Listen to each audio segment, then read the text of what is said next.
para disa muajve kom pas rast me lexu këtë libër, një libër jashtëzakonshëm për mendimin tim, E shenjta dhe profania, i autorit Mircea Eliade, një studius roman, një nga studiusit më të njohur në botë për historinë e feve, mitologjinë dhe simbolikën fetare. Kur u futëm në 10 ditë e para të Dhulhixhes, më kujtu ky libër dhe deshta me nda një reflektim në lidhje me këto 10 ditë jashtëzakonisht me vlerë që jemi duke jetuar gjithë bashkë. Si rezume, nëse kam drejt me bani rezume të këtij libri, autori mes tjerash thot se njeriu tradicional e shihte botën të mbushur me shenja hyjnore. Vende të shenjta, kohë të shenjta, simbole të shenjta, rituale të ndryshme. Ndërkaq, njeriu modern jeton më shumë në një botë profane, pra të rëndëm, të zakontë, të shkputur nga simbolika dhe nga e shenjta. Islami sigurisht që erdhi me idenë e vendeve të shenjta, kohë të shenjta, libra të shenjtë, profetët e ngjajshëm.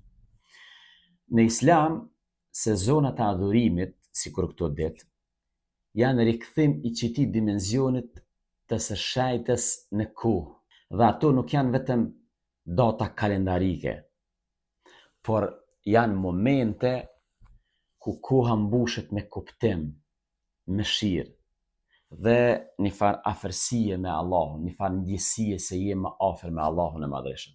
Këto ditë e nxjerrin njeriu nga rutina mekanike e jetës dhe e rikujtojnë se ekzistenca nuk është vetëm punë, konsum dhe përsëritje, por ekzistenca është udhëtim drejt Zotit Madhreshëm.